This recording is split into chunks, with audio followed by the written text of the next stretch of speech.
Boa noite, meus queridos amigos. Olá para vocês que estão agora começando a chegar aqui no nosso Rosas da Mediunidade.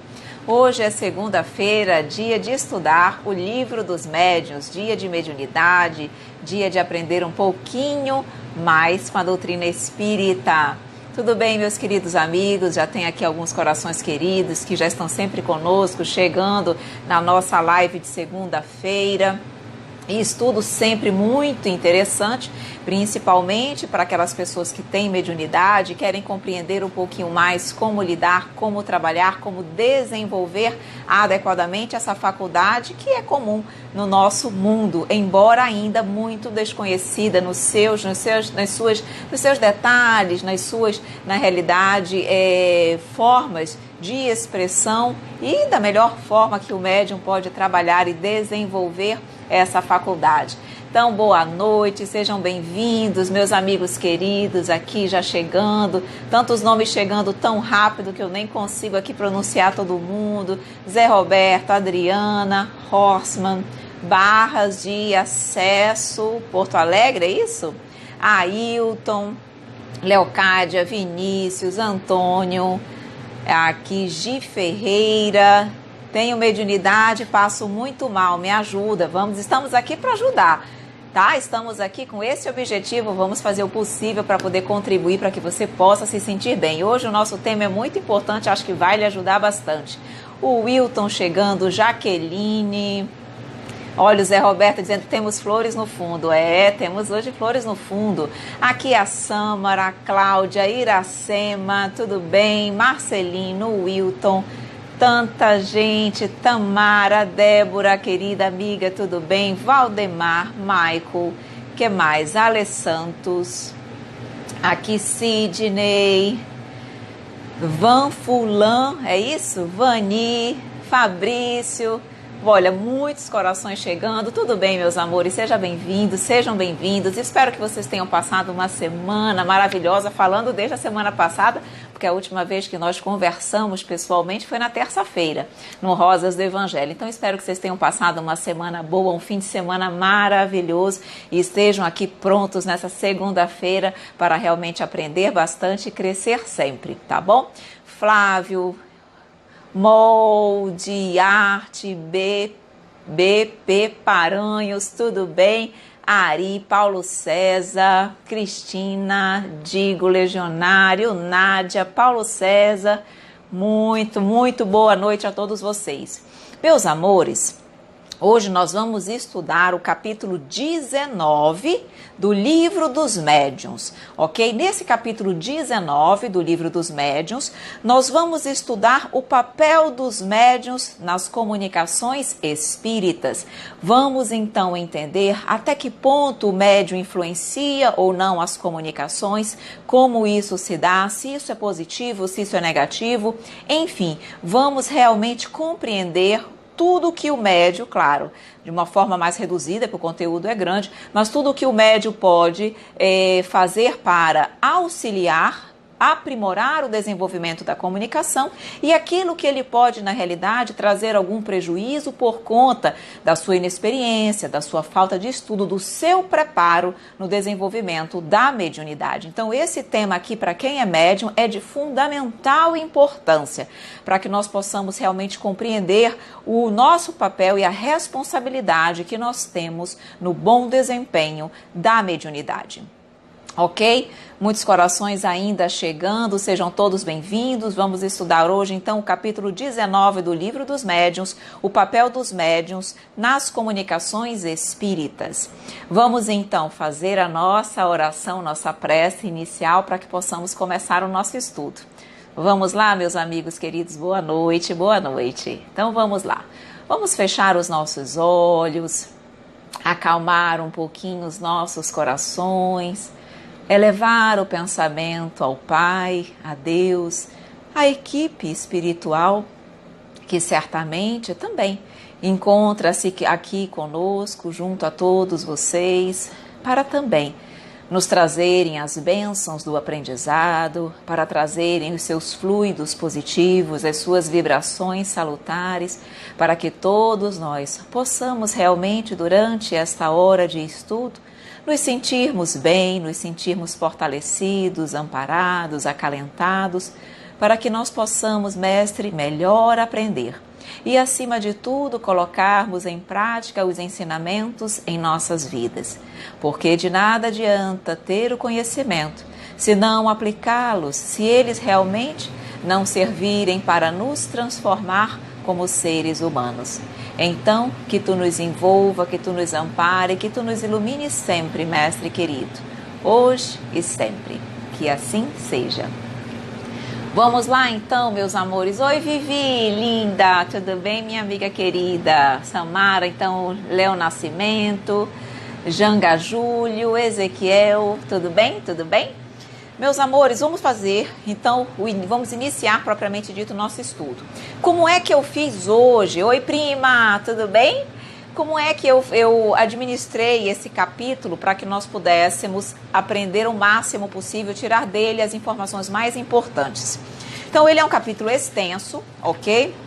E eu separei, digamos assim, 16 pontos, tá? 16 partes aqui deste capítulo que eu considero primordiais para que vocês entendam realmente o papel do médium na comunicação mediúnica, tá bom? Quem tiver aí comigo o livro dos médiuns pode começar acompanhando.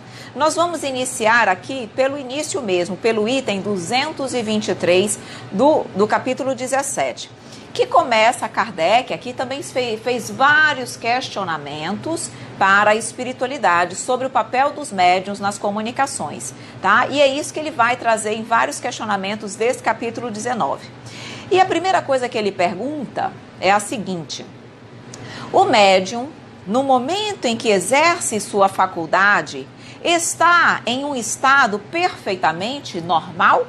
Então ele quer saber, durante a comunicação mediúnica, o médium está normal? Ou ele está num estado mais ou menos diferente daquele estado cotidiano, normal, que nós estamos, que nós ficamos? E a espiritualidade vem nos dizer o seguinte, que normalmente o médium se encontra num estado de crise, ele chama, que ele designa como crise, que na realidade ele quer dizer num estado de transe. Que esse estado de transe, queridos amigos, ele pode ser mais ou menos forte, ele pode ser mais leve, como ele pode ser mais intenso. Mas que normalmente o médium entra num estado de transe, tá? E é nesse estado de transe onde opera-se o fenômeno mediúnico. Então ele diz aqui, algumas vezes está num estado de crise, mais ou menos pronunciado. E esse estado de crise, leia-se transe, ok? E é isso que o cansa. E é por isso que necessita de repouso, porque enquanto o médium está naquele estado de transe, ele está naquele momento emitindo fluidos, gastando energia. Claro que tudo compatível com a sua capacidade, porque nós já sabemos que o médium foi preparado para isso. Mas lembram quando nós trabalhamos e estudamos isso em capítulos passados, que o médium, determinados tipos de mediunidade, principalmente a de efeitos físicos, se ele trabalhar excessivamente naquela mediunidade, lembra quando nós falamos inclusive das crianças, gasta muita energia e isso fadiga essencialmente o médium. Então, o estado de transe, ele já está, de uma certa forma, liberando energia, tá? Então, por conta desse estado de transe, o médium não pode ficar perpetuamente em estado de transe ou dando comunicações mediúnicas sem parar, de forma ininterrupta, porque isso fadigaria, traria a fadiga excessiva do seu organismo. E aí ele diz: o mais frequentemente, contudo, o seu estado não difere sensivelmente do estado normal, sobretudo nos médiuns escreventes. Então, ele está querendo dizer o seguinte, que há médiuns, principalmente os escreventes, que quando eles estão no desenvolvimento da psicografia, eles estão, digamos assim, num transe leve, tá? Que se você for olhar, você percebe que ele está numa concentração, se dedicando àquilo ali, mas ele não está, digamos assim, ausente. Ele está consciente, ele está, digamos assim, percebendo tudo o que acontece ao seu redor.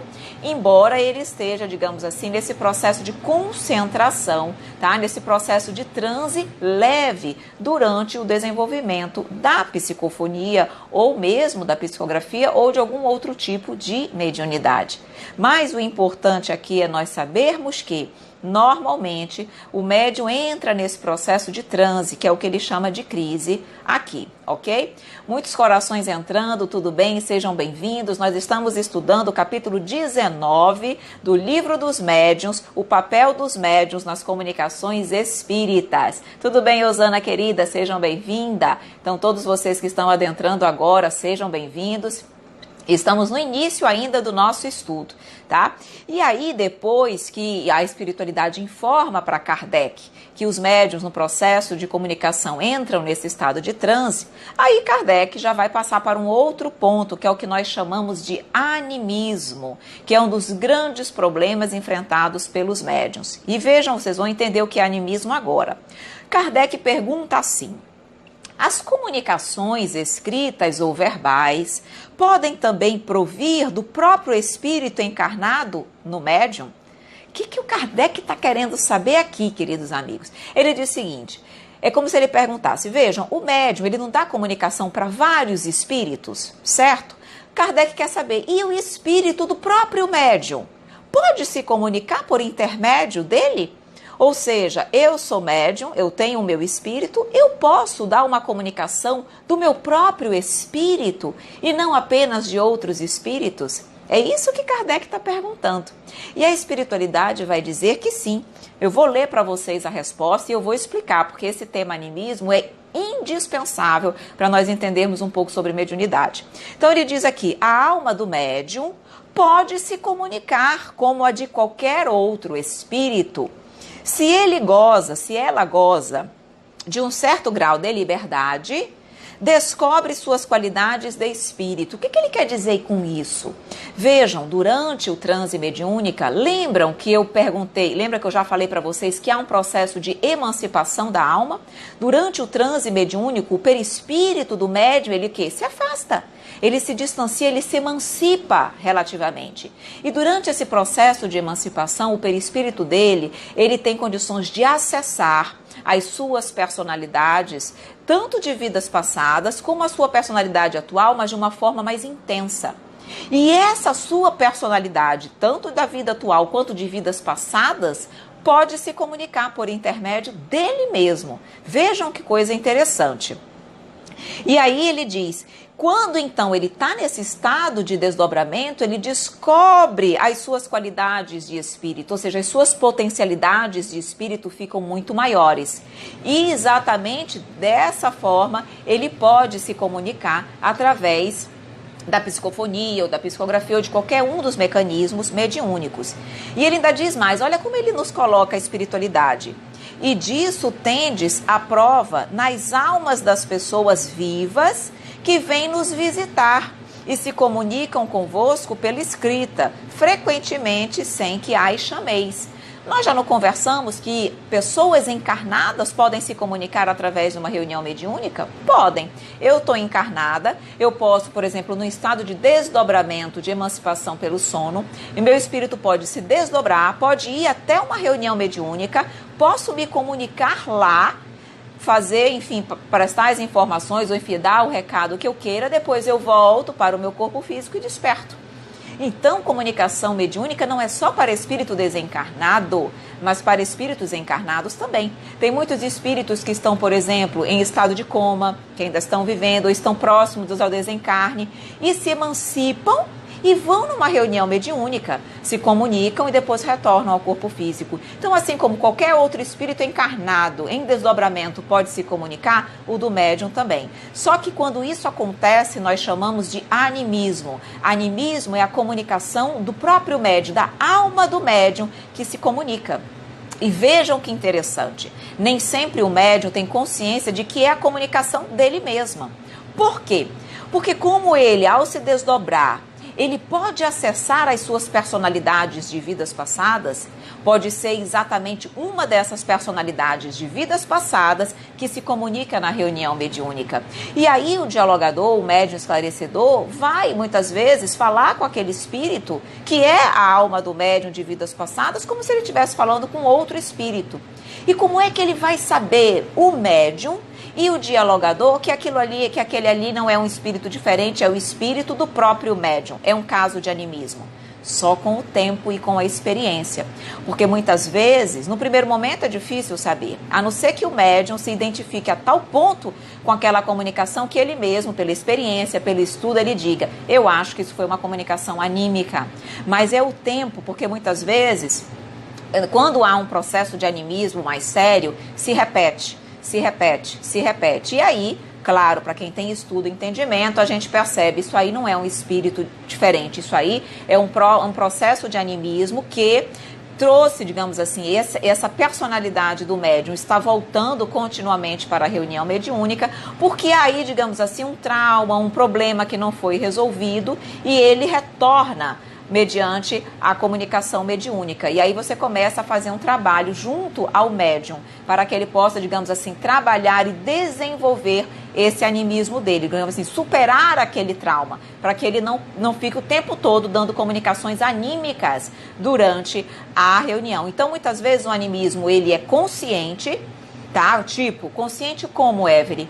Por exemplo, eu sou médium, aí numa determinada reunião mediúnica eu não estou conseguindo, eu não sinto a presença de ninguém. Eu posso ali em algum momento, numa intuição não muito segura, acabar manifestando os meus próprios pensamentos, tá? E eu vou acreditar ali que aí, muitas vezes ali é uma comunicação intuitiva, e não é mais anímica, ok? Então, às vezes eu tenho consciência disso e às vezes não, como nessa que eu coloquei, que é uma personalidade de vidas passadas que o médium também não sabe de pronto. Só o tempo é que vai trazer essas informações, ok?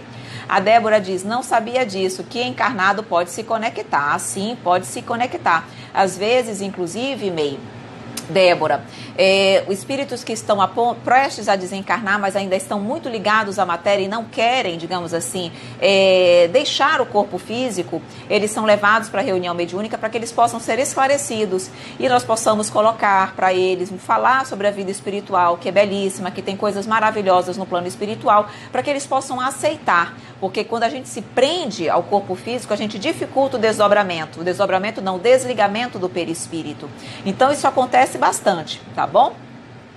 A Meia aqui falando: não sabia que isso pode acontecer com quem está em coma. Sim, com certeza. Lembremos que só o corpo descansa. Na realidade, só o corpo precisa desse descanso. O nosso espírito, ele não precisa, então ele fica liberto. Então ele, nesse processo de emancipação, enquanto o meu corpo está em coma, o meu espírito está vivenciando inúmeras atividades, pode estar crescendo, pode estar evoluindo, aprendendo inúmeras outras coisas, para que eu, ao retornar do coma ou mesmo desencarnar, esteja numa condição bem melhor, ok?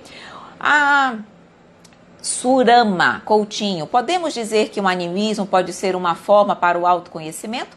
Pode sim, desde que haja estudo contínuo. Porque veja, Surama, quando o médium não estuda, ele nem percebe isso, ele não sabe. É por isso que nós reforçamos, e Kardec bate sempre na mesma tecla: estudar, estudar, estudar sempre, continuamente, e desenvolver e vivência do evangelho, reforma moral. Mas sem o estudo, o médium nem percebe essas nuances, entendeu? Ele nem imagina que aquilo ali foi uma comunicação anímica, ok? Mas certamente ajuda muito no autoconhecimento, porque se eu tenho consciência disso, eu consigo, digamos assim, acessar minhas vidas passadas, os traumas vivenciados, as problemáticas que não foram lá resolvidas, e aquilo ali vai me ajudar no meu crescimento. Porque quanto mais eu evoluo e supero os óbices que existiram nas minhas experiências reencarnatórias, mais eu cresço e evoluo, ok? A Bruninha diz, essa comunicação de diversas personalidades é apometria? Não, nada a ver com apometria, tá? Bruninha, apometria, na realidade isso não é bem doutrina espírita, tá? Embora exista quem coloque a apometria como sendo, mas a apometria, o que é a apometria em si? A apometria, o trabalho é todo realizado pelo médium em desdobramento. Então, numa comunicação, por exemplo, as reuniões mediúnicas, não há comunicação direta de psicofonia, psicografia, como normalmente acontecem nas reuniões mediúnicas. Na apometria, o médium fica sempre em desdobramento e ele fica realizando atividades sempre em estado de desdobramento. Tá? O que ele fica fazendo, por exemplo, em relação ao médium dialogador? Não há diálogo. O médium, apômetra, ele vai ficar dizendo o que está acontecendo. Olha, nós estamos fazendo tal coisa a nível espiritual, estamos fazendo uma cirurgia, estamos visitando alguém. Ou seja, ele fica dando testemunho daquilo que está sendo realizado em desdobramento na reunião espiritual. Então, na realidade, a equipe mediúnica encarnada, ela é mais como se fosse um espectador, tá? Porque ela não atua diretamente, a não ser o médium, ok? Que está naquele momento em desdobramento. Mas os demais, os médiuns dialogadores, eles ficam mais sabendo do que está acontecendo por conta desses testemunhos, tá? Então, tudo se realiza em desdobramento, tá bom? Diferentemente da comunicação normal, onde há um diálogo, onde o espírito lá está para ser tratado diretamente por intermédio dos médiuns psicofônicos, dos médiuns psicográficos e etc, tá bom? Então vamos lá, essa comunicação de diversas personalidades e apometria já respondi, certo? E estas mensagens são válidas? Pergunta a Silvana. São válidas, como foi colocado, para um autoconhecimento, para estudo e aprendizado, mas se elas se tornarem constantes, no sentido de dificultar a comunicação, muitas vezes, dos espíritos sofredores, porque o médium só fica dando comunicações anímicas, isso não é bom, tá? Então, precisa se trabalhar com o médium para que ele possa, digamos assim, regularizar esse processo de desenvolvimento anímico, para que ele possa realmente cumprir a sua função como médium, tá? Então, são válidas para aprendizado, para entendimento, mas elas têm que ser situações, digamos assim, esporádicas, realmente raras. Isso não pode se tornar algo cotidiano na comunicação mediúnica, ok? O Alex diz, uma irmã não foi auxiliada nesse processo e terminou por ir para uma outra casa espírita. Pois é, por isso que nós precisamos estudar, porque na realidade o animismo é algo que pode acontecer com qualquer médium. Então você tem que dar o amparo, o entendimento, o esclarecimento adequado para que haja a compreensão e entendimento e tudo possa ficar bem, né? Por isso que animismo é um grande temor, porque os médiuns têm medo, no fundo, de estar dando comunicações anímicas, de serem eles mesmos e não outros espíritos, mas principalmente quando há estudo, quando há um bom desenvolvimento, uma boa educação da mediunidade, essas dificuldades são sanadas de forma muito tranquila. Por isso que existem exatamente os cursos para educação e desenvolvimento da mediunidade, que tudo isso vai ser dado, trabalhado de forma muito tranquila, tá? Aqui, o BP Paranhos diz, Fátima, a ideoplastia pode influenciar no animismo?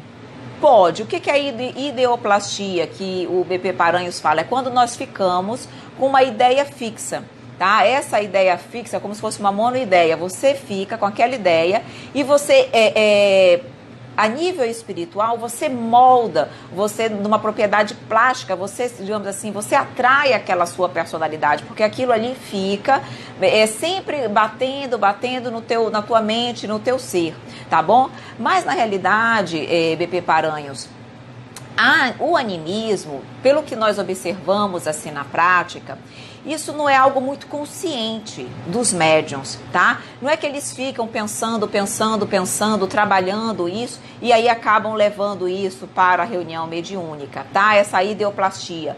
Na verdade, isso acontece às vezes de uma forma muito natural. E é importante às vezes que isso aconteça, por quê? Porque todos nós somos espíritos imperfeitos e todos nós estamos, digamos assim, trabalhando as nossas deficiências, as nossas imperfeições no decorrer da nossa existência. Então, todos todos aqueles traumas que ficaram mal resolvidos no passado acabam vindo, de alguma forma, através das comunicações anímicas, fazendo com que os médiuns, digamos assim, resolvam os seus problemas e comecem a se tornar cada vez mais livres deste peso, se tornando melhores médiuns, tá bom? Então, na realidade, o animismo, ao mesmo tempo que ele é ruim, se ele se tornar algo contínuo, que atrapalha a comunicação mediúnica, ele é bom nesse primeiro momento, principalmente para que o médium se conheça e para que ele possa ir superando as suas dificuldades do passado, tá bom? Aí a May diz, e quando o espírito chega no plano espiritual e permanece dormindo? Isso aí são tantos, isso aí é o caso de espíritos extremamente materializados. Quantas pessoas acreditam que quando desencarnam ficam dormindo eternamente até o juízo final? Isso é uma ideoplastia. Tá? O que acontece? Você imprime tão fortemente aquela ideia, May, tão fortemente aquela ideia, que quando você desencarna, você fica dormindo. E dorme muito tempo, anos, décadas, às vezes até séculos. E olha que há um trabalho da espiritualidade amiga para despertá-los daquele sono profundo. Mas a ideoplastia, a monoideia que foi colocada por aqueles espíritos de que eles ficariam nesse sono, foi tão forte, que isso demora muito tempo. Eu não sei se é no livro Os Mensageiros ou Missionários da Luz, de André Luiz, que ele conta uma situação exatamente desses espíritos que ficam dormindo por muito tempo. Mas são espíritos que extremamente materializados, que não tinham conhecimento nenhum sobre a vida espiritual, e aí acontece esse tipo de situação, tá bom? Aqui a Silvana, o animismo que difere é uma mensagem salutar? Pode ser uma mensagem salutar se os médiuns conseguirem perceber e conseguirem tirar dali o aprendizado. Mas, como eu falei, quando se torna algo que atrapalha o desenvolvimento dos outros e a manifestação dos outros espíritos, não é salutar, ok? O Gi Ferreira diz, qual livro que pode me ajudar a saber como lidar com a minha mediunidade? Esse aqui, o Livro dos Médiuns, é o melhor livro sobre mediunidade que existe. Melhor, Gi Ferreira. O que você pode fazer? Não sei se você já estava em algum momento nas nossas lives anteriores, acredito que não. Nós estamos estudando o Livro dos Médiuns desde o início, tá? Lá no canal do YouTube, se você for lá na playlist Rosas da Mediunidade, você vai ver o estudo da mediunidade desde o primeiro capítulo, onde nós estivemos sempre conversando, explicando desde o início. Tá? Então você pode ir acompanhando conosco toda segunda-feira nas lives, aqui, já a partir da onde nós estamos, e começar a ir vendo desde o início, para que você possa realmente bem compreender sobre a mediunidade. É o melhor livro que você tem. E se você tiver ele em casa, valendo, e as dúvidas que você tiver, nós vamos conversando, tá bom? Mas certamente é o que eu melhor tenho, é o que eu melhor posso lhe indicar, tá bom? Aqui a Bruninha diz, confundi então a palavra por você ter falado sobre o desdobramento. Desculpe, imagina, Bruninha.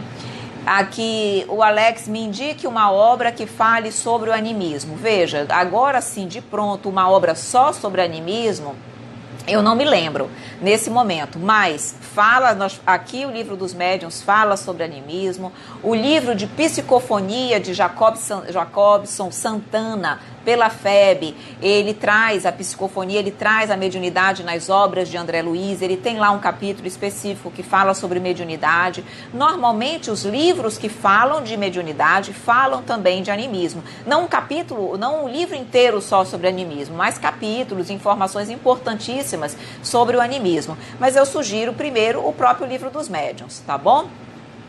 Qual a finalidade da apometria? A apometria, Adriana, segundo aqueles que seguem, tá? A apometria, na realidade, ela, vamos lá, aqui é um tema um pouco delicado, porque a apometria, segundo os apômetras, é uma técnica, é um pouco fora do nosso item, mas eu vou te explicar porque você me perguntou. Seria uma forma para resolver mais rapidamente, de uma forma mais célere, casos de obsessão, onde o médium em desdobramento operaria junto com a espiritualidade amiga cirurgias espirituais, cirurgias no perispírito de pessoas obsediadas, que tiveram estivessem passando por problemas e que essas cirurgias fariam com que o processo obsessivo se curasse mais rapidamente, tá? Então isso é uma das grandes, digamos assim, informações trazidas pela apometria como uma das grandes finalidades dela. E o que, por exemplo, aqueles que digamos assim, que seguem mais fortemente Kardec dizem, e digamos assim, aqui eu me filio, tá? Na realidade, obsessão, a forma de se curar a obsessão não é com cirurgias espirituais. Por quê? Porque a obsessão, você cura verdadeiramente a obsessão com reforma íntima daquele que é obsediado. Porque vejam, se eu estou com um chip, que isso acontece, tá? Um chip instalado no meu perispírito, um chip que faz com que o espírito obsessor consiga me influenciar mais fortemente. Eles podem retirar aquele chip, certo? A equipe dos apômetras. Mas se eu não mudar o meu processo de reforma íntima, se eu não mudar o que eu sou, eu continuo conectada com a espiritualidade inferior e vou continuar sendo obsediada e influenciada do mesmo jeito.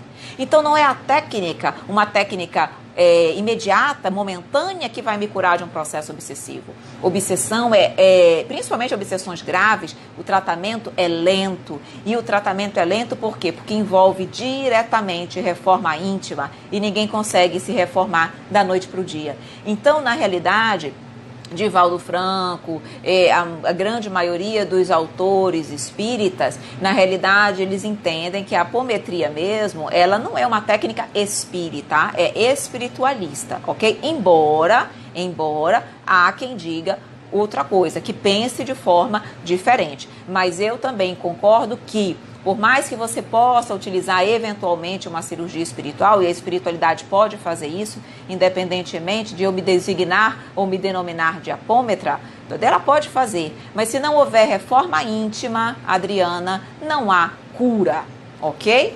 Então seria mais ou menos isso.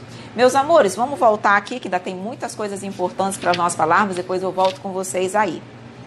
Outro ponto que diz aqui, como distinguir se o espírito que responde é o do médium ou do espírito estranho? Ou seja, se é um caso de animismo ou um espírito estranho. Aí a espiritualidade diz, pela natureza das comunicações. À medida que você vai observando, estudando a natureza das comunicações, você vai conseguindo fazer essa diferença e percebendo que as comunicações anímicas se repetem e que aquilo ali é um indicativo de que é a própria alma do espírito, do médium que se comunica.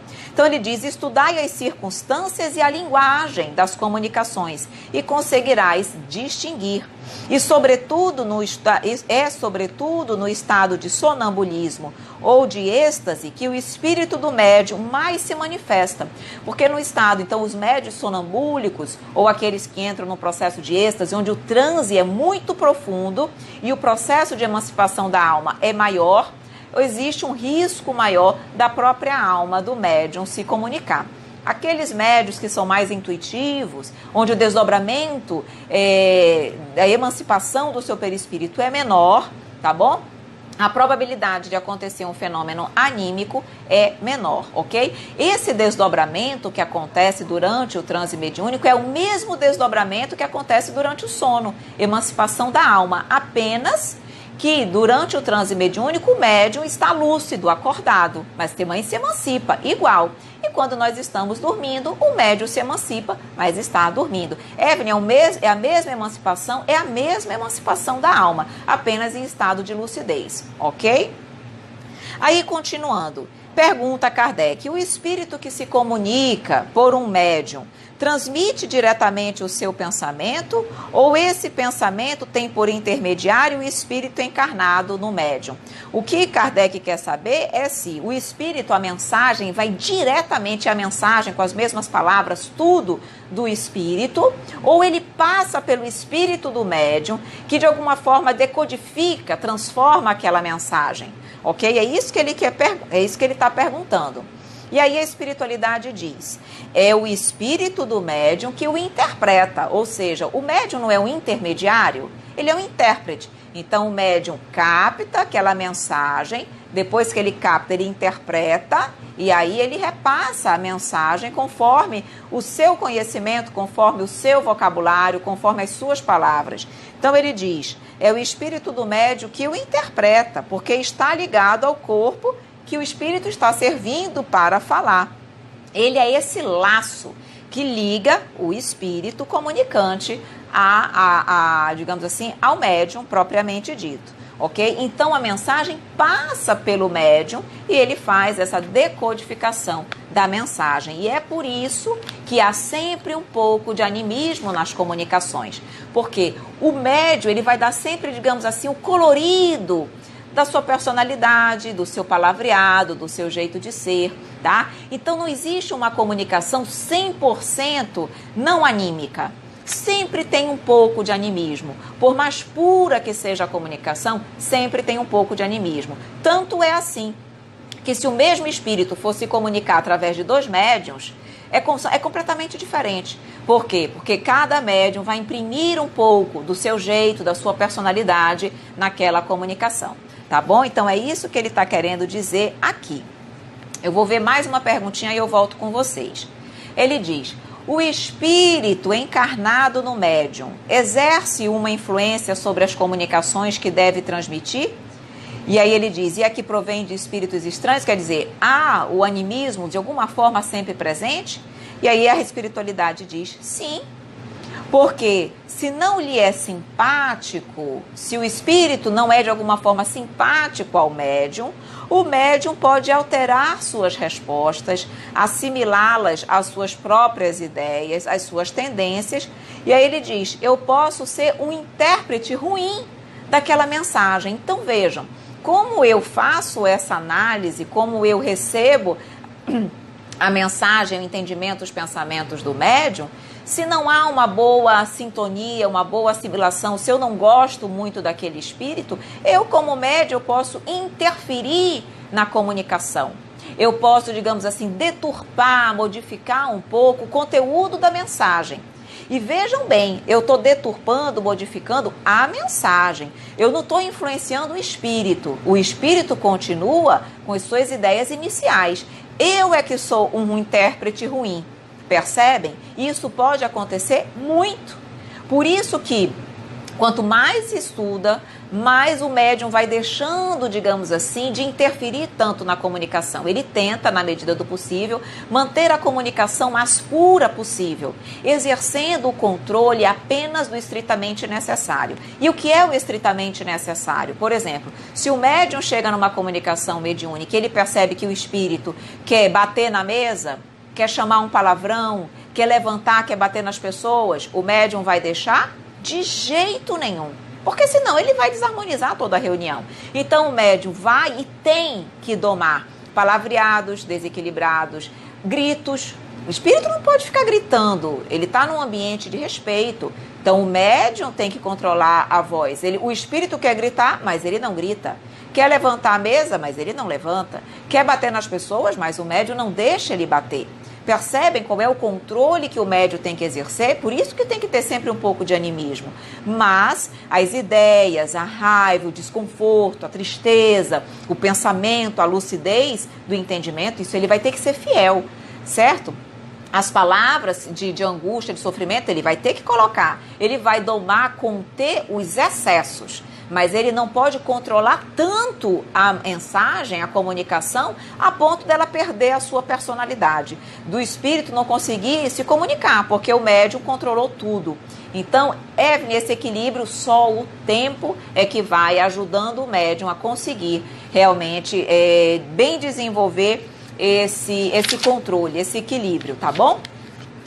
Aí então a Célia diz, toda comunicação tem aspectos anímicos? Com certeza, tá? Considerando que o arquivo vocabulário é do médium, por exemplo. Certamente, Célia, é o que nós colocamos aqui. O espírito, ele vai utilizar, digamos assim, o conhecimento que tem dentro do médium para expor a mensagem dele.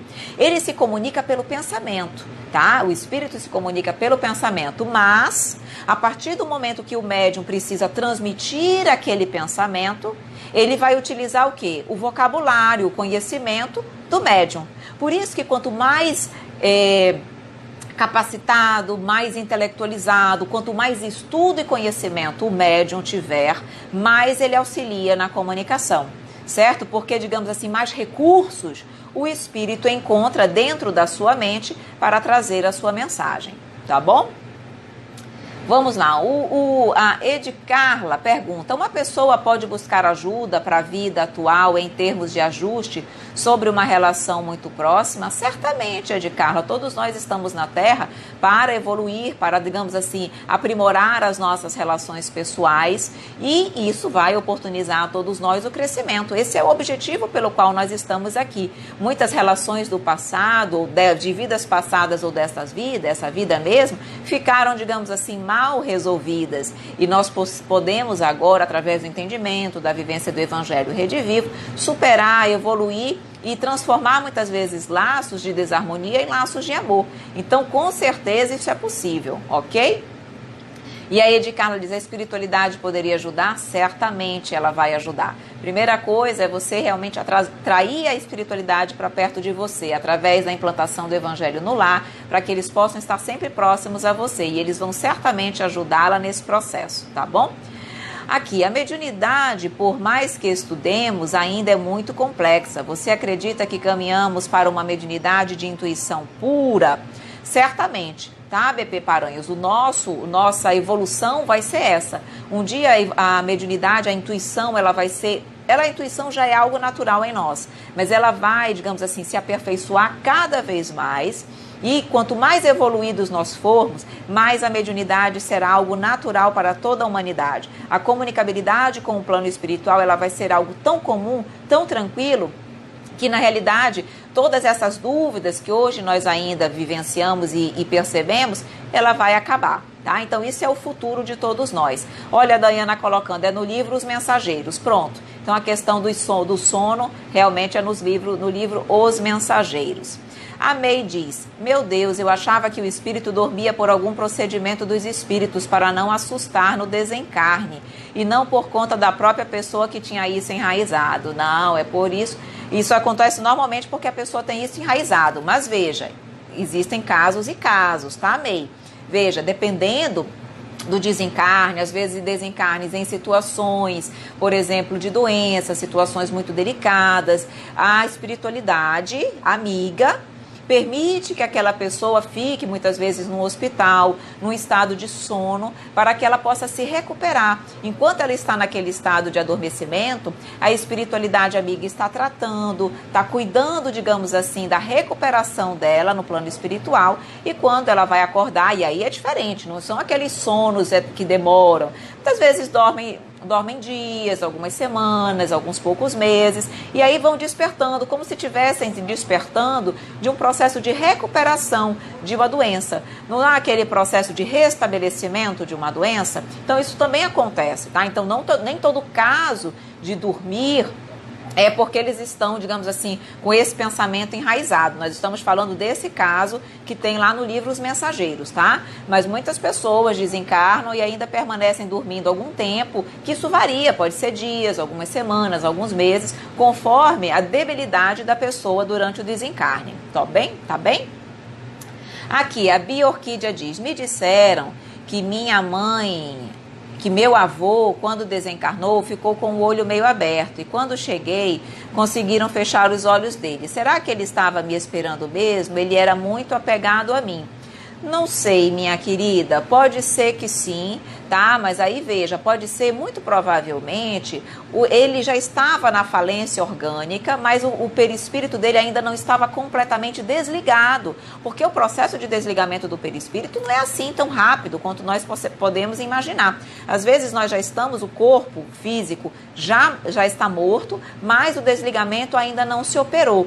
O que pode ter acontecido é que quando você chegou, houve o completo desligamento do corpo perispiritual, e isso se refletiu, digamos assim, nos olhos dele, que podem ter, digamos assim, se cerrado definitivamente, tá bom? Mas isso é uma hipótese, tá bom? Que isso pode ter acontecido, pode, ok? Quanto tempo demora para um espírito se comunicar com um médium após o desencarne? Isso varia infinitamente, digo, isso decorre do preparo do espírito que desencarnou, da condição, da evolução dele, do amparo da espiritualidade amiga, de haver a necessidade dele ser levado para uma reunião mediúnica. Há muitos espíritos que não precisam ir para a reunião mediúnica para serem orientados, para serem esclarecidos. Isso tudo acontece no próprio plano espiritual. Então, se essa orientação acontece No plano espiritual, para que ele vai para uma reunião mediúnica? Reunião mediúnica é para espíritos que precisam de um entendimento direcionado pelos espíritos encarnados por conta do fluido vital que os médiuns têm. Que o fluido vital só tem quem está encarnado.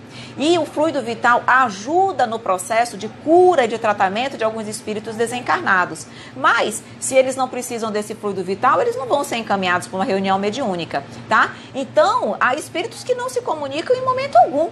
E há espíritos que podem vir a se comunicar. Então, isso é uma variável, é uma variável, tá bom? Depende da condição do espírito, da necessidade do espírito, da permissão da espiritualidade superior, da condição daquela equipe mediúnica de receber ou não aquele tipo de espírito, porque existem espíritos que estão numa condição, por exemplo, de espíritos obsessores, e aquela reunião mediúnica não atende espíritos obsessores, não é, por exemplo, reunião de desobsessão, e sim atendimento a outro tipo de espíritos sofredores. Então isso varia ao infinito, tá bom, meu querido?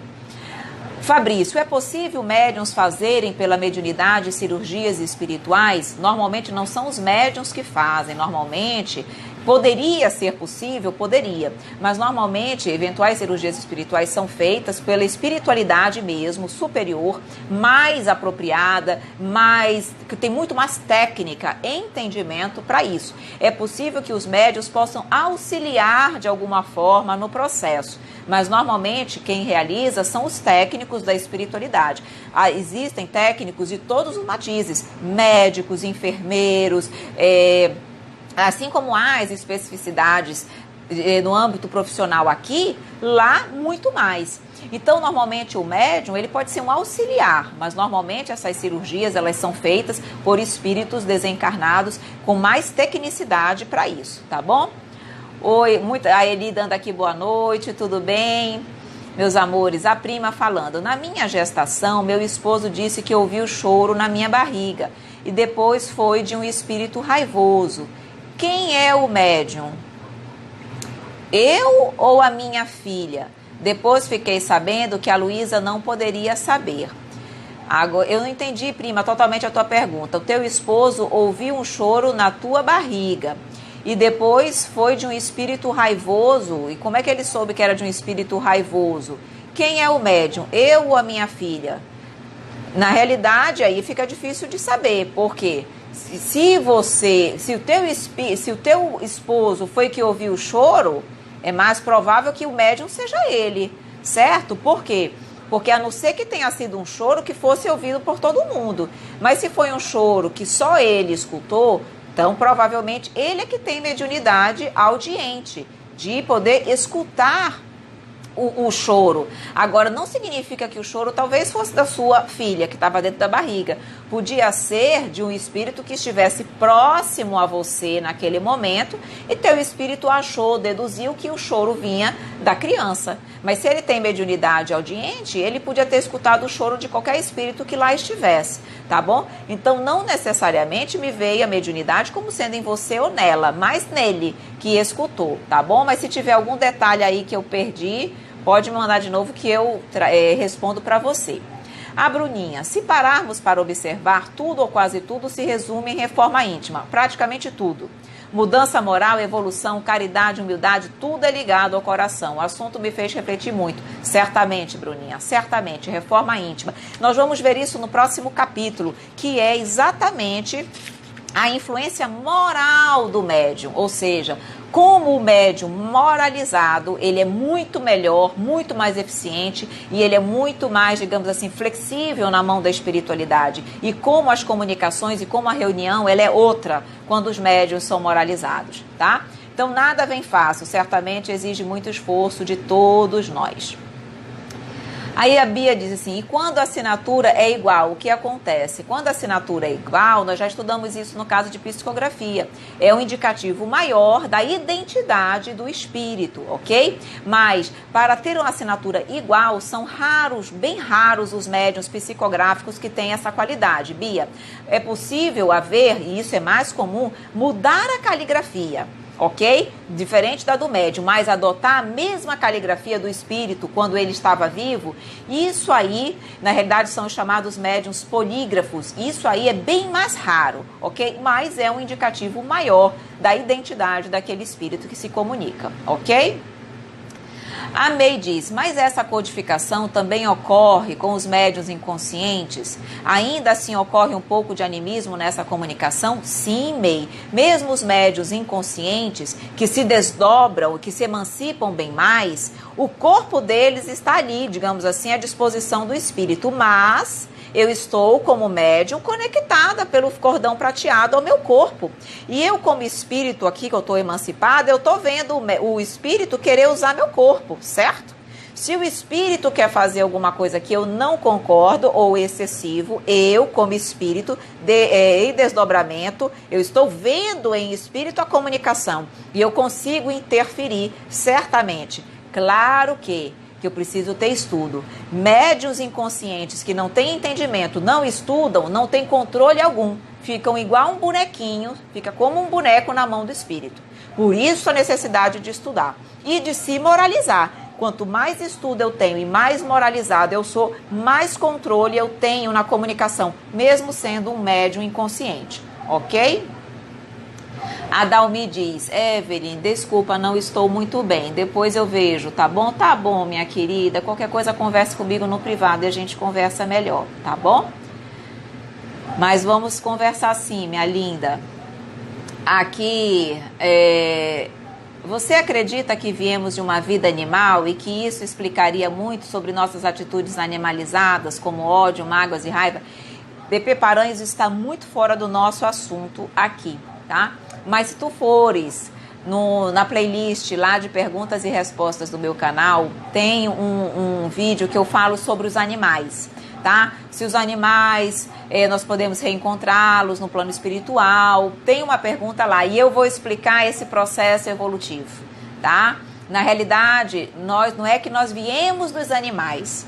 O princípio espiritual utilizado para um dia ser transformado em espírito estagiou pelo reino animal. Mas eu, Evelyn, nunca fui um animal. O princípio espiritual passou pelo reino animal e em um determinado momento ele foi transformado. Houve a criação do espírito. E aí, espírito individualizado, Evelyn, digamos assim, tá? Então, mas lá eu explico isso com bastante calma para você. Aqui nós não teríamos condições de fazer isso, ok? Vamos continuar aqui, eu volto com vocês aí daqui a pouco. Vejam bem. Aí, a espiritualidade pergunta, qual é a linguagem que os espíritos utilizam? É a linguagem do pensamento? Ele diz aqui, os espíritos não têm senão a linguagem do pensamento. Não têm uma linguagem articulada, eles se comunicam por telepatia. Por isso, não há para eles, não há várias línguas, há apenas uma única língua, que é a do pensamento. Assim sendo, um espírito poderia se exprimir por via mediúnica em uma língua que jamais falou quando vivia? E nesse caso, onde toma as palavras das quais se serve? Então ele diz o seguinte, eu sou espírito, me comunico pelo pensamento. Nunca, por exemplo, reencarnei na Itália. Nunca, nenhuma das minhas reencarnações. Mas, por exemplo, o médium é italiano. Eu conseguiria, como espírito, me comunicar através daquele médium que é italiano? E ele diz, sim, com certeza. Por quê? Porque, na realidade, a comunicação do espírito para com o médium é, normalmente, pelo pensamento.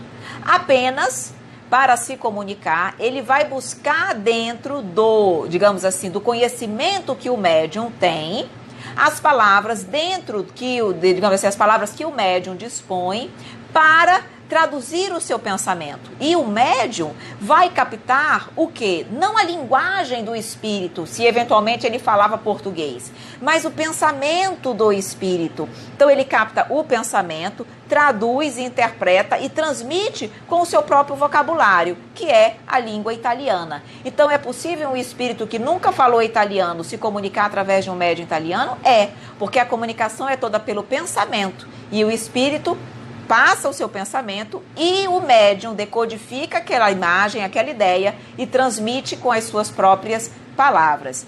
Então ele diz aqui, vós mesmos já responde essa pergunta ao dizer que a única língua que existe para os espíritos é a linguagem do pensamento. Então ele diz o quê? Ele se dirige ao espírito do médium e ele não fala para o médium nem em francês, nem em inglês. Ele fala pelo pensamento. E aí, para traduzir as suas ideias em uma linguagem articulada, ele usa o vocabulário do médium para traduzir, mas a comunicação se deu por pensamento. E aí ele pergunta ainda, mas veja bem, como é então que, agora fazendo o processo inverso, ele diz, existem determinados médiuns que têm aptidão para escreverem numa língua que lhes é estranha. Agora ele está invertendo. No primeiro momento ele perguntou do espírito que não conhecia uma determinada língua se comunicar. Agora ele está indo para o médium. Como é que o médium consegue falar em outras línguas, numa língua que ele desconhece? Nessa experiência, por exemplo, nessa reencarnação, eu nunca estudei alemão. Como eu posso, durante uma comunicação mediúnica, falar em alemão? Ok? A pergunta é essa agora. Então ele diz, e a aptidão de certos médiuns para escreverem numa língua que lhes é estranha? Não resultaria de que essa língua lhes fora familiar numa outra existência e que dela tenha conservado alguma intuição? Porque será que o médium teria condições de falar em alemão sem ter completamente conhecido o alemão nessa existência ou em existências passadas? E aí a espiritualidade diz que certamente isso pode acontecer. Pode acontecer do médium ter estudado alemão na espiritualidade ou em vidas passadas, e embora nesta vida ele não tenha estudado, aquilo ali lhe fica como intuição, gravado no seu perispírito, e por isso aquele vocabulário lá está presente. E o espírito consegue falar em alemão utilizando aquele vocabulário que já está no médium, embora de forma inconsciente, tá? Então, normalmente é o que acontece. Normalmente, para que o médium fale em línguas que ele desconhece, ele estudou essa língua na espiritualidade antes de reencarnar, ou ele viveu em vidas passadas naquele idioma, ok? Para que aquela informação conste dentro dele. Mas existe alguma possibilidade disso nunca ter acontecido? Existe. É o que ele diz aqui. Acontece, mas a resistência material que o espírito vai ter que vencer para se comunicar em alemão vai ser muito maior, porque é como se ele tivesse que soletrar letra por letra, se ele tivesse que desenhar letra por letra, entendeu? Quando ele já tem aquilo dentro do médium, fica mais fácil. Se o médium nunca teve conhecimento com aquela língua, nem no passado, nem agora, então a resistência material é muito maior. Então os espíritos podem fazer isso? Podem, mas isso em situações excepcionais. Por quê? Porque fadiga tanto o médium quanto os espíritos. E é lento o processo, ok? Então, naturalmente, ele vai buscar médiuns que têm aquele conhecimento dele de vidas passadas ou adquiridas na espiritualidade, ok? E aí, deixa eu ver mais uma perguntinha aqui. Olha que coisa bem interessante, isso aqui para vocês é importante. Ele diz, um médium muito pouco inteligente, que tem um conhecimento limitado, pode transmitir comunicações de uma ordem mais elevada? E ele diz, sim, pode. Pela mesma razão que um médium pode escrever em uma língua que desconhece. A mediunidade propriamente dita, ela independe da inteligência, assim como das qualidades morais do médium. E na falta de um instrumento melhor, com maior intelectualidade, o espírito pode se servir daquele que ele tem à mão. Então, se o médium é uma pessoa pouco instruída, mas tem mediunidade, o espírito pode se servir dele. Agora, é claro que se eu não tenho, por exemplo, uma boa dissertação, se eu não tenho um bom conhecimento da língua do português, eu vou escrever muitas vezes e provavelmente a mensagem errada, a mensagem às vezes com algum equívoco de português. Isso é culpa do espírito que não sabe a língua? Não. Isso é uma deficiência do médium, que, na realidade, pelo seu pouco conhecimento, traduz a mensagem de uma forma equivocada. É a mesma coisa de um intérprete. Se eu não estudo muito a língua, se eu não sou uma exímia, digamos assim, conhecedora de um outro idioma, quando eu for traduzir, eu vou traduzir com determinados equívocos, com um pouco de erro, de uma forma mais limitada. Mas é a mensagem que me veio errada? Não. Eu é que não soube transmitir da melhor forma. Então, o problema está em mim. Por isso que ele vai dizer aqui que quanto mais intelectualizado, mais estudioso é o médium, melhor. E para tudo, se eu vou ser um médium de efeitos artísticos, que eu estude sobre arte, que eu estude sobre pintura, que eu estude para que eu ofereça maiores qualidades, maiores potencialidades, para que eu seja um médium mais flexível para a espiritualidade. Quanto mais estudo e entendimento eu tiver, melhor será a minha comunicação. Então é isso que ele vem dizer, ó. No caso de desenho, no caso das músicas, no caso de pensamentos de outros idiomas, tudo isso, quanto mais entendimento tiver o médium, melhor, ok? Aqui, olha, aqui que ele está querendo dizer também, olha, os espíritos já acham a linguagem humana extremamente lenta, certo? E aí ele diz, quanto mais resistência nós oferecemos por conta da nossa pouca intelectualidade, por conta do nosso pouco estudo, por conta do nosso pouco conhecimento, mais dificuldade eles têm para se comunicar. E aí eles vão o quê? Deixando aquele médium que dá muito trabalho. Se ele tem um outro equipamento mediúnico mais completo, eu vou perder meu tempo com esse anterior? Não. Eu vou trabalhar, eu vou, digamos assim, buscar os médiuns que são mais completos, ok? Em todos os sentidos, para facilitar e potencializar a minha mensagem, para que seja mais rápida e mais efetiva, tá bom? Aqui, vamos lá, continuando um pouquinho a pergunta de vocês. Evelyn, como identificar os espíritos que é reconhecido pelo seu modo de falar e intelecto, já que existe animismo em toda a comunicação? Porque quanto mais, Bruninha, mais o médium estuda, desenvolve, menos animismo ele vai colocando na comunicação. No início, principalmente quando os médiuns estão se iniciando, é 80% animismo, 20% espírito, comunicação pura. Com o tempo, com a experiência, isso muda. Passa 80% de comunicação pura e 20% de animismo. E com 80% de comunicação pura, você consegue perceber a identidade dos espíritos comunicantes. Mas no início, é bem mais difícil. Só com o tempo, dedicação e experiência, tá bom? Aqui a Sueli, isso de ficar dormindo, fiquei preocupada. Durmo muito. Bom, mas calma, Sueli, durma, avalie, porque às vezes você pode estar sentado dormindo, mas pode estar fazendo coisas úteis durante o seu desdobramento do sono, tá bom?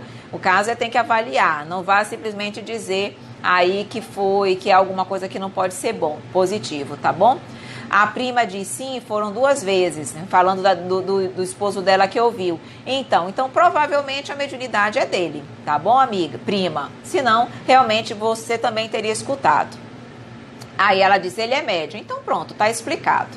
O Fabrício disse, entendi, mas queria saber se os espíritos, com auxílio dos médiuns, podem fazer cirurgias em encarnados, tipo curar um câncer ou outra doença. Ah, tá, entendi, os médiuns de cura. Sim, Fabrício, é possível. Mediunidade curativa, curadora, exatamente é isso. O médium ele mesmo já tem um magnetismo que auxilia no processo de cura, e esse magnetismo ele é potencializado por espíritos que também trabalham na cura. E aí, juntando o magnetismo do médium, de efeitos do médium de cura com o do espírito comunicante ou do espírito médium, a cura se opera. Agora, dentro da doutrina espírita, principalmente da doutrina espírita mesmo, mais séria, nós identificamos e falamos que não há necessidade de corte. Não há necessidade de corte, porque todo o processo de cirurgia é feito no perispírito, não no corpo físico. A cura se opera no perispírito, a cirurgia é feita no perispírito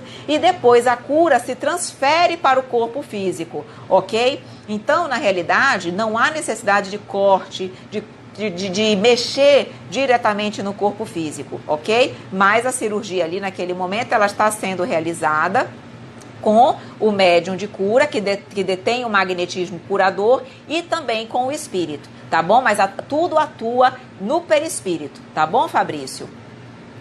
A Silvana coloca, minha avó desencarnou há 70 anos, sonho em ter uma comunicação com ela, vou sempre em eventos com cartas psicografadas, penso que ela já tenha reencarnado. Será? Pode ser. 70 anos é um tempo razoável, pode ser sim. Mas veja, Silvana, talvez mesmo se você não receber uma carta psicografada, que hoje em dia aí os centros não fazem mais muito esse tipo de trabalho, você pode encontrar com ela em desdobramento pelo sono. Os encontros espirituais, muitas vezes com os nossos familiares, acontecem durante o sono. Ore a Deus, peça para que Ele permita, se ela estiver mesmo encarnada, porque ela pode se desdobrar e encontrar com você. Percebe? Você está encarnada, mas desdobra. Se ela estiver encarnada, ela também desdobra. Então peça ao Pai que permita que aconteça esse encontro e que você acorde e lembre desse encontro, tá bom? Então isso é possível também.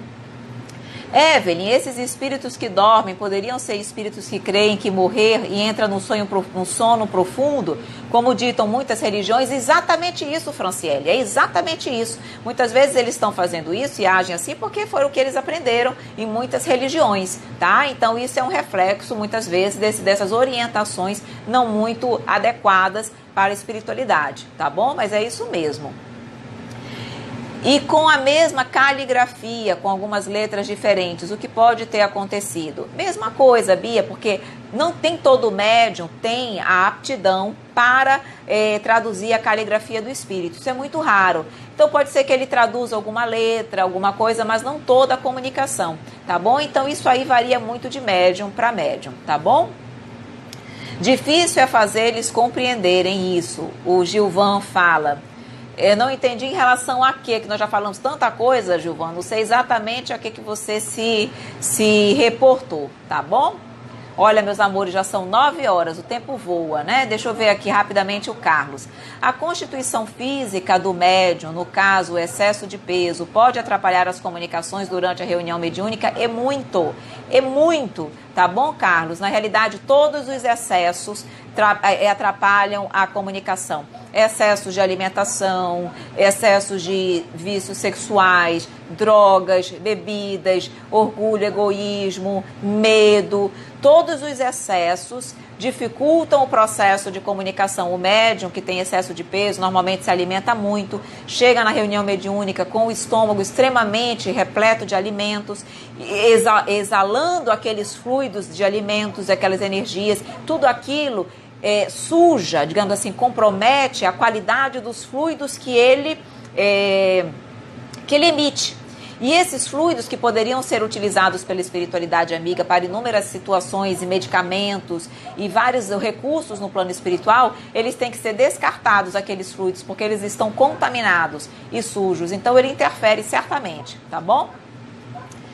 Aqui... BP Paranhos diz, a bagagem arcástica do médium é usada nas comunicações mediúnicas pelo espírito? BP Paranhos, meu querido, eu não sei o que é arcástica.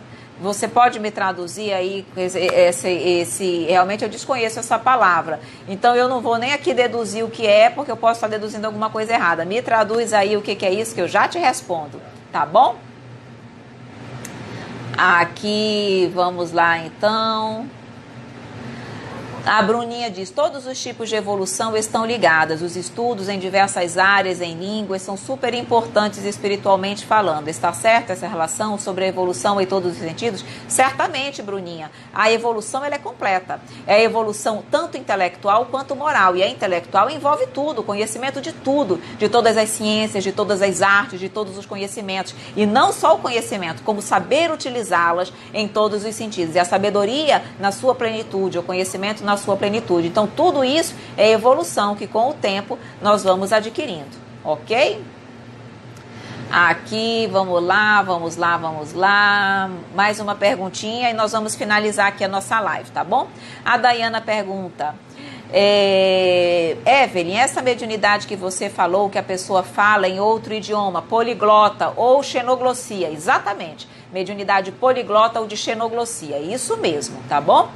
Por que os centros espíritas não trabalham mais com psicografias? Na realidade, eles trabalham. É que, na realidade, veja bem, Flávia, A psicografia, nós já estudamos isso nos capítulos anteriores, ela é mais destinada para receber mensagens da espiritualidade superior ou dos trabalhadores da casa. E hoje em dia, a grande necessidade na realidade que nós observamos é de acolhimento e atendimento aos espíritos sofredores.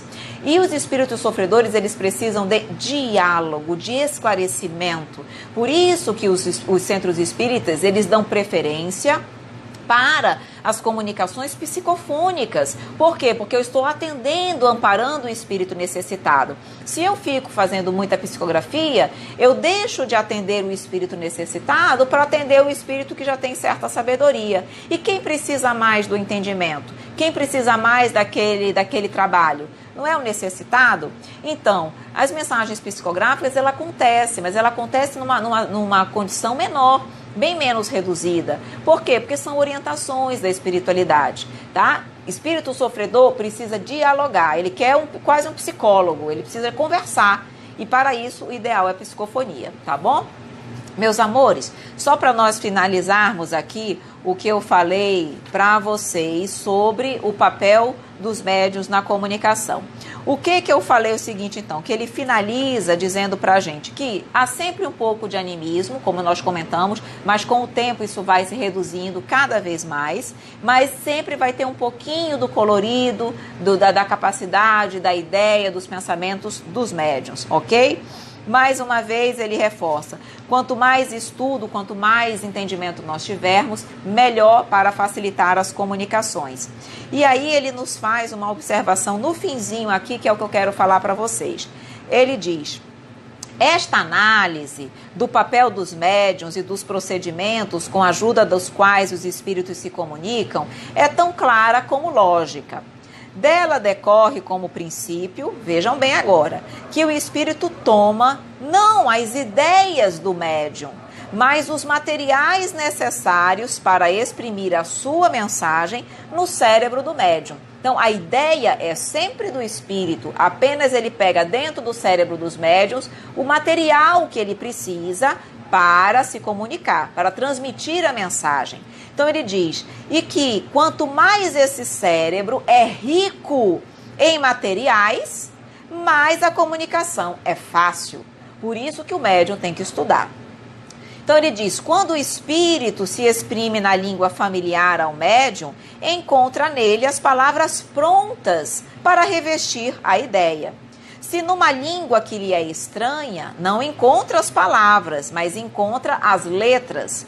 Por isso o espírito é obrigado a ditar, por assim dizer, letra por letra, exatamente como se quiséssemos escrever em alemão, aquele que não conhece as palavras. Como ele não acha a palavra pronta dentro do médium, ele vai através das letrinhas.